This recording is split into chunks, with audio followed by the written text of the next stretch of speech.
Ang Young Monarch versus Monarch of Fang. At mukhang masusubukan ng galing sa pakikipaglaban ni Soho gamit ang Shadow Authority. Dahil unti-unti nang nasasanay ang ating bida kung paano gamitin ng maayos ang kanyang kapangyarihan. At parang hindi talaga tinatantanan si Soho ng mga hunter na naging magic beast na wika pa niyang ito daw ang trending ngayon. Kaya huwag na nating patagalin pa. Let's go! Nagsimula ang chapter na ito kung saan lumalabas na ang napasukang kuweba ng mga hunter ay makukonsider na nakapasok sila sa loob ng Monarch of Fang domain. At nang nakita nilang pinugutan ng ulo ang squad leader, hindi sila nagdadalawang isip na tumakbo kaagad sa sobrang takot, subalit hindi sila hinayahang makatakas at isa-isa silang pinatay. Pagkatapos, lumipat ang eksena sa mining team kung saan napansin ng dalawang miner na may kakaiba sa daanang pinasukan ng mga hunter. Ipinakitang ginamit ni Soho ang tatlong Shadow Soldier Goblin upang sila na mismo ang magmimina para kay Soho at Dugyon. Kung kaya't naging confused nga itong si Dugyon na mayroon palang ganyang klaseng summoning skills. Narinig daw niya na ang mga Summoner Hunter ay isa o dalawang creature lamang ang kaya nilang magamit ng sabay. Subalit ang pag-summon daw ng tatlong creature ay hindi na normal na kapangyarihan. At na-realize niya na apat pala kung isasama niya ang nagsasalitang ghost na insekto. Samantalang, napaisip din itong si Soho na napaka-inconvenient para sa kanya na tatlo lamang ang kanyang summoning soldier at gagamit pa siya ng corpse to use shadow extraction. Subalit hindi naman daw ito gaanong masama dahil pwede naman siyang kumuha ng corpse sa loob ng shadow dungeon anytime. At dagdag pa niyang it's inconvenient para sa kanya dahil ang tanging magagawa lang ng kanyang mga shadow soldier ay ang low-class labor, katulad nito na hindi nagre-reklamo. Papuring sinabi ni Soho na mukhang ang shadow extraction ay medyo magandang skills, kagaya ng sinabi ni Vero sa kanya. Kaya parang nahihiya tuloy itong si Vero sa papuri ni Soho matapos niyang inutusan ng tatlo na gawin ng iba't ibang klaseng gawain sa halip na hindi naman pala pumasok si Soho sa dungeon para mag-level up. Paliwanag ni Soho na ito ay dahil hindi naman kasi basta-basta makakapasok ang isang irang hunter sa dungeon, according to Hunter Association. Dagdag pa niya na narinig daw niyang ang measuring device ay marami daw itong errors, since kakasimula pa lang ng pag-divide ng mga hunter into rankings. Kaya plano niyang magpa-re-assessment kapag tataas na ang kanyang mana pagkatapos niyang makapag-level up. Tugon ni Soho na kung naaalala ba ni Vero ang kanilang tatlong misyon, na wikang pwede natin yun gawin dito. Nasagot naman ni Vero, patungkol ba yan sa kapangyarihan ko? Sinabi ng ating bida na kung kayang maibalik ang kapangyarihan ni Vero sa pamamagitan ng pag-consume ay may nakakontain na mana sa magic stones na nasa harap nila ngayon kahit yung mga magic stone na nasa ground. Hindi nagdadalawang isip si Vero na kumain ng mga bitak na magic stone sa lupa. At sinabi ni Soho na since wala namang maitutulong itong si Vero sa pagmimina, mas mabuting kumain na lamang muna ito. Subalit biglang ang nakasagap ng napakalakas na kapangyarihan si Vero, bagay na nagpanginig sa kanya habang tinatawag ang Young Monarch, na wikang nakaramdam daw siya ng presensya ng isang monarch ngayon lang mismo. Napasigaw si Soho sa sobrang gulat dahil ang tinutukoy ba daw ni Vero na monarch ay ang kanyang ama. Napaliwanag naman ni Vero na higit sa isa ang nag-i-excess na may hawak na kapangyarihan ng monarch, at kung ang shadow monarch ang nandito, agad-agad may balik sana ang kanyang kapangyarihan, at naramdaman niyang probably ang amoy na ito ay isang beast.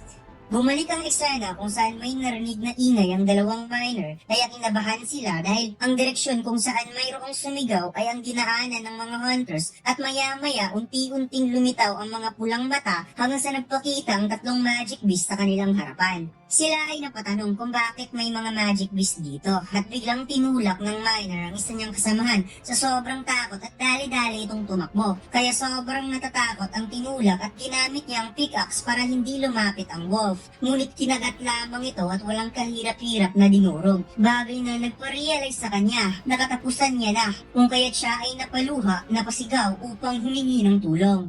May biglang nag-smash sa wolf gamit ang pickaxe, at napagtanto niyang ang baguhan pala si Soho ang nagligtas sa kanya. Sinabi ng ating bida na siya na ang bahala dito at magmadali na itong lumabas sa dungeon, kung kaya't hindi siya nagdadalawang isip na tumakas at nagpasalamat kay Soho. Napansin ng ating bida na ang kulay ng pangalan ng Steel Fang Lycan ay color orange at naalala niya ang dirang Awakened Mistborn Monster na nakalaban niya sa Korean Arts University na sobra siyang nahirapan. Alam niyang kaya niya itong talunin na mag-isa, kaso di siya nag-iisa. At makikitang nasa likod pala ni Soho itong si Dugyon na nanginginig dala-dala ang pickaxe.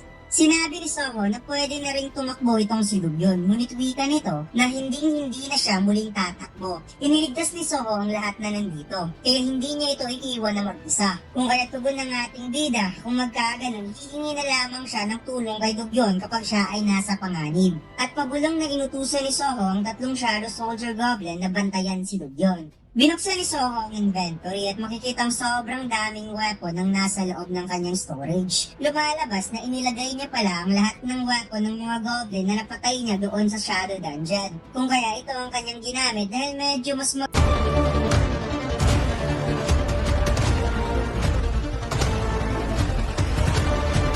Subukan niyo maglaro ng Run Online Studio 4 Episode 7. Ang download link ay nasa ibaba. Maraming salamat, mga Lods.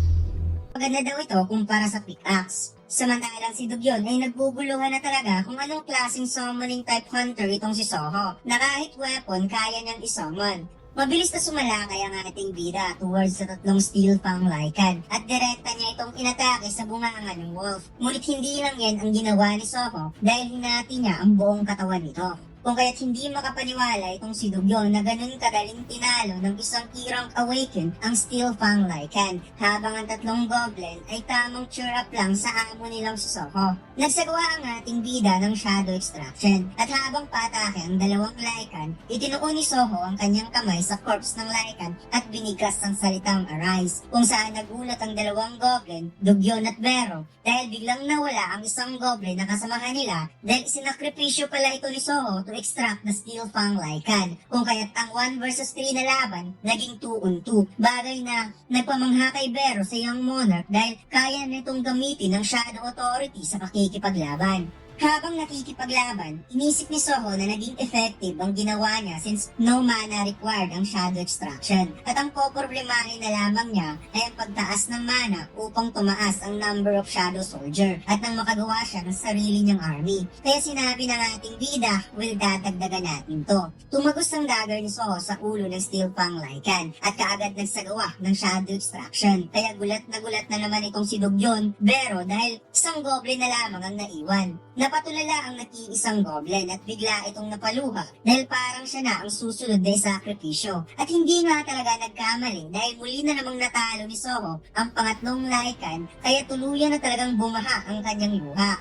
Nag-level up si Soho at nagsagawa ng Shadow Extraction sa 3 Lycan at tuluyan ang naglaho ang nag-iisang goblin. Kaya hindi makapaniwala itong si Dugyon na napaka-imposibleng magkaroon ng ganoong klaseng physical abilities ang isang irang hunter. Moreover, kaya pa nitong makipag-teaming up sa mga patay na magic beast. Kaya napakamot na lamang sa mukha itong si Soho dahil parang sumobra yung excitement niya kanina at hindi niya alam kung paano niya ito ipapaliwanag. Kaya sinabi na lamang niya na isa talaga siyang irang Awaken. Ngunit parang hindi naniniwala si Dugyon at inisip na baka isang false ranker itong si Soho na kayang itago intentionally ang rank nito. Biglang nagbigay ng notice ang system na mayroon siyang urgent quest na kailangan niyang talunin ng isang kalaban. At nagbigay din ito ng paalala na mayroong creature sa loob ng dungeon na gustong patayin ng player at kailangan niya itong talunin to secure the safety.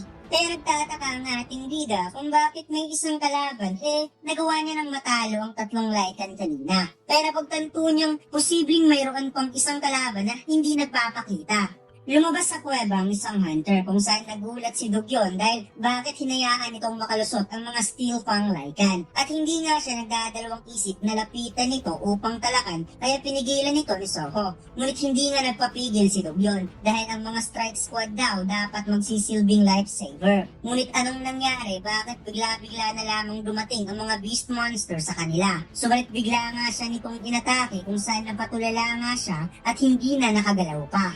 Nagalis ng napakalakas na atake ang hunter at buti na lang mabilis siyang nahila ni Soho at salamin niya lang ang tinamaan kung kaya't muntikan ng na-out of balance ang dalawa dahil sa biglaang pangyayari. Kaagad tinawag ni Soho ang tatlong wolf para atakihin ng hunter. Habang si Dogyon, umikot ang paningin sa sobrang gulat at dinala ni Soho sa tabi para hindi madamay sa laban. Sinabi ng ating bida na mayroon na namang hunter na nawalan ng tandama at napatanong sa sarili kung kailan kaya naging trending ang pagiging magic beast ng mga hunter. Sinsunod-sunod na daw ang ganitong pangyayari and moreover, ang kulay ng pangalan ng monster, the more mas pula, mas mapanganib. Dahil naranasan niya talaga ito nung nakalaban niya ang sirang Awakened Mistborn monster sa Korean Arts University. Tinanong ni Soho si Vero kung isa nga bang monarch kagaya ng kanyang ama ang pinoposes na kapangyarihan ng hunter na ito. Paliwanag ni Vero na mayroon itong energy ng isang monarch, pero masyado itong mahina para tawaging monarch. Subalit hindi ibig sabihin na kaya itong talunin ni Soho sa current level nito. Kaya tugon ng ating bida na sakto lang daw ito para sa kanyang warm-up habang binubuksan ang inventory. Nag-aalala itong si Vero para kay Soho, ngunit tugon ng ating bida na sinabi na ni Vero sa kanya na ang system ang magpo-provide sa kanya ng assistance to ensure na magkakaroon siya ng stable growth. Since binigyan siya ng quest, ibig sabihin mayroon siyang potential na manalo sa laban na ito. At ang pinaka-importante sa lahat ay ang makita niya kaagad ang kanyang mga magulang. Kaya kailangan niyang lumakas quickly as possible. At makikitang kinuha niya ang napakaraming weapons sa inventory upang agad-agad niya itong magamit sa pakikipaglaban using ruler's authority. At habang inaatake ng tatlong wolf ang hunter, naganda ang ating bida for his 1v1 fight gamit ang tatlong dagger na makikitang parang domain expansion lang ni Yuta Okutsu sa daming weapon na nakabaon sa ground. Dito lang nagtatapos ang ating kwento mga lods. Huwag mo sanang kalimutang mag-like, comment at mag-subscribe sa ating YouTube channel at mag-follow sa ating Facebook page. Salamat!